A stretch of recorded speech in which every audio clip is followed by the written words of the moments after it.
11.1 का पांचवा क्वेश्चन देखेंगे अपन। तो 11.1 में पांचवा जो क्वेश्चन क्या कह रहा है कि 8 मीटर ऊंचाई और आधार की त्रिज्या 6 मीटर वाले एक शंकु के आकार का तंबू बनाने में 3 मीटर चौड़े तिरपाल की कितनी लंबाई लगेगी। यह मानकर चलिए कि सिलाई और कटाई में 20 सेंटीमीटर तिरपाल अतिरिक्त लगेगा।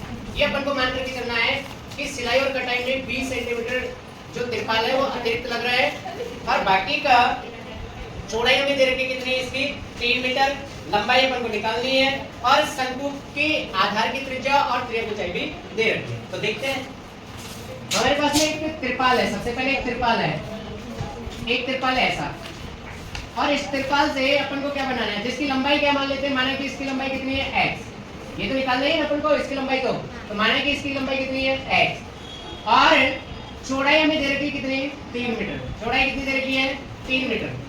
तिरपाल की चौड़ाई दे रखी है 3 मीटर। अब देखो इससे अपन को एक शंकु बनाना है। क्या बनाना है, शंक्वाकार एक तंबू बनाना है। ऐसा शंक्वाकार तंबू बनाना है तो देखिए इस प्रकार से बनेगा।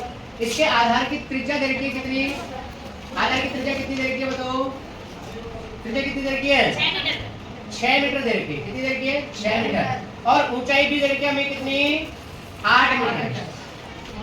6 मीटर त्रिज्या 8 मीटर ऊंचाई। तो त्रिज्या की ऊंचाई निकाल लेंगे, क्या दिक्कत है। तो सबसे पहले लिखेंगे दिया है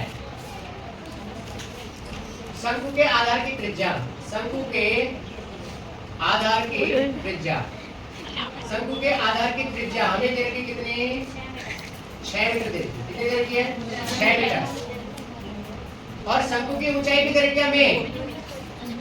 शंकु की ऊंचाई कितनी दे रखी है h। ये h है, h दे रखा है। क्यों पता है आपको, ये तो होती है h और ये होती है l, यानी ये तो त्रिज्या ऊंचाई है ये ऊंचाई है। तो ऊंचाई दे रखी है हमें, त्रिज्या ऊंचाई नहीं दे रखी। ठीक है, तो त्रिज्या ऊंचाई कितनी होती है l होती, क्योंकि ये क्या है h कितना दे रखा है 8 मीटर।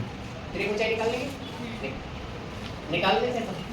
तो आता है शंकु की त्रिज्या ऊंचाई, शंकु की त्रिज्या ऊंचाई, त्रिज्या पे ऊंचाई, शंकु की त्रिज्या ऊंचाई l का स्क्वायर बराबर h का स्क्वायर प्लस r का स्क्वायर। यही तो होता है त्रिज्या ऊंचाई निकालने का सूत्र यही होता है। ठीक है, l अपन को निकालना है, h कितना दे रखा है 8 का स्क्वायर, r कितना दे रखा है 6 का स्क्वायर, l का स्क्वायर 64 प्लस 6 का स्क्वायर होता है 36, l स्क्वायर हटाएंगे तो क्या लगेगा रूट 64 और 36 कितने हो गए 100 और 100 का जब वर्गमूल निकालेंगे तो कितना होता है, 100 का वर्गमूल कितना आता है 10। 100 का वर्गमूल कितना आता है 10। l इक्वल टू आएगा 10 मीटर। कहने का मतलब हमारे पास में शंकु की त्रिज्या ऊंचाई आ गई l 10 मीटर। शंकु की त्रिज्या ऊंचाई आएगी, आगे नहीं आएगी। अब क्या निकालेंगे, ये कह रहा है कि तंबू में लगे आकार का तंबू बनाना। अब क्या निकालेंगे, ये कह रहा है कि तंबू में लगे आकार का तंबू बनाने में 3 मीटर चौड़े तिरपाल की कितनी लंबाई लगेगी, ये मान करके चलिए। अच्छा, तो माना तिरपाल की चौड़ाई, तिरपाल की चौड़ाई तो दे रखी है, वैसे लंबाई मान लेते हैं। माना तिरपाल की लंबाई कितनी है x मान रखा है हमने और तिरपाल की चौड़ाई हमें दे रखी है। तिरपाल की चौड़ाई कितनी दे रखी है बताओ, तिरपाल की चौड़ाई दे रखी है हमें 3 मीटर। x निकालना है, चूंकि सिलाई व कटाई में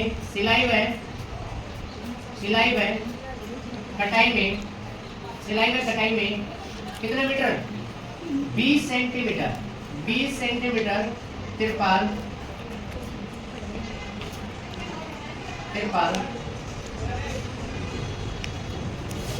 खराब हो गया। अब देखो 20 सेंटीमीटर तिरपाल यदि खराब हो गया तो इसका मतलब अब कितना बच गया, इसमें टोटल लंबाई कितनी थी x में से मान लीजिए कि ये इतना सा जो है ना, ये इतना सा भाग, ये 20 सेंटीमीटर का भाग है। कितना भाग है ये 20 सेंटीमीटर। तो ये 20 सेंटीमीटर भाग खराब हो गया। तो अब यहाँ से लेकर के यहाँ तक कितनी बच गई, अब ये हमारे पास में यहाँ से लेकर के यहाँ तक कितनी बच गई, सेंटीमीटर को किसमें बदलेंगे मीटर में, क्योंकि बाकी सभी मीटर में चल रहे हैं। केवल यही सेंटीमीटर में दे रखा है, तो सभी के सभी या तो मीटर में होना चाहिए या सभी के सभी किसमें होने चाहिए, सेंटीमीटर में होना चाहिए। तो क्या बच जाएगा हमारे पास, इसको मीटर में चेंज करेंगे तो कितना आ जाएगा 20 सेंटीमीटर या 0.2 मीटर। कितना आ जाएगा 0.2 मीटर। कहने का मतलब x माइनस 0.2 इतनी लंबाई हो जाएगी, क्योंकि 0.2 तो खत्म खराब हो गया ना। अब कितना बच गया हमारे पास में x माइनस 0.2 बच गया। कितना बच गया। अब जो बचा हुआ है तिरपाल, इसका क्षेत्रफल, और तंबू में जो तिरपाल लगा है वो कहाँ पे लगा है, केवल और केवल वक्र पृष्ठ पर। कहाँ पे लगा है, केवल वक्र पृष्ठ पर। नीचे थोड़ी बिछाएंगे, केवल अपन कहाँ बिछाएंगे, मतलब कहाँ लगाएंगे, केवल साइड में लगाएंगे। तंबू को कहाँ लगाएंगे, साइड में लगाएंगे। और साइड में लगाएंगे तो इसका वक्र पृष्ठ और इसका क्षेत्रफल आपस में क्या होना चाहिए, बराबर। अतः है, क्या लिखोगे, अतः है तिरपाल का क्षेत्रफल, तिरपाल का क्षेत्रफल बराबर हो जाएगा तंबू का क्षेत्रफल, तंबू का वक्र पृष्ठ के क्षेत्रफल, वक्र पृष्ठ के क्षेत्रफल। हाँ बंद कर दे।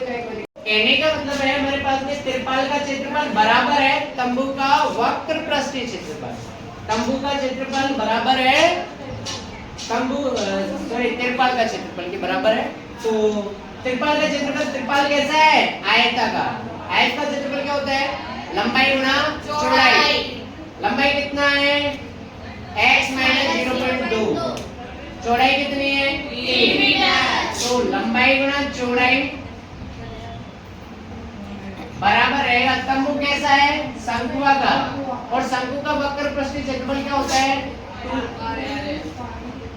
पाई आर एल, केवल पाई आर एल। क्या होता है, पाई आर एल। लंबाई कितनी है, x माइनस 0.2, चौड़ाई कितनी है 3। पाई की वैल्यू जब तक ना कहा जाए क्या रखना है, 22/7 से रखना है। आर की वैल्यू कितनी दे रखी है, क्या 3.14 दे रखी है। जब तक ना कहा जाए तब रखना है। अपन को क्या रखा है, तो अपन 3.14 ही रखेंगे, 3.14 रखेंगे। तो पाई की वैल्यू है 3.14, आर की वैल्यू कितनी है 6, आर की वैल्यू 6, एल की वैल्यू निकाल चुके अपन 10। ठीक, क्या करें, 3 इधर गुणा में, इधर जाएगा तो भाग में। तो x माइनस 0.2 बराबर में 3.14 इंटू में 6 इंटू में 10 और बटे में कितना जाएगा 3। कट रहा है कितनी बार, 2 बार। 10 को मैं इससे गुणा करूंगा तो गुणा करना आसान है कि नहीं है। कितना आ जाएगा, देखो 1 0 है ना यहाँ पे, तो ये पॉइंट उठ करके एक संख्या आगे खिसक जाएगी। तो कितना आ जाएगा 31.4 और इंटू में 2 चली गए। 31.4 को 2 से गुणा करेंगे तो 62.8 कितना हो जाएगा बच्चों, कितना आ जाएगा 62.8। देखो 4 दूनी के 8, 2 एकम 2 और 3 दूनी का 6, 62.8। 0.2 इधर माइनस है, उधर जाएगा तो प्लस का।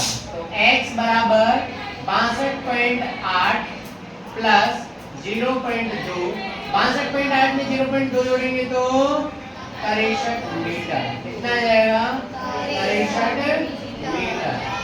This is right answer. हमारे पास में तिरपाल की लंबाई आ गई 63 मीटर। छापिए।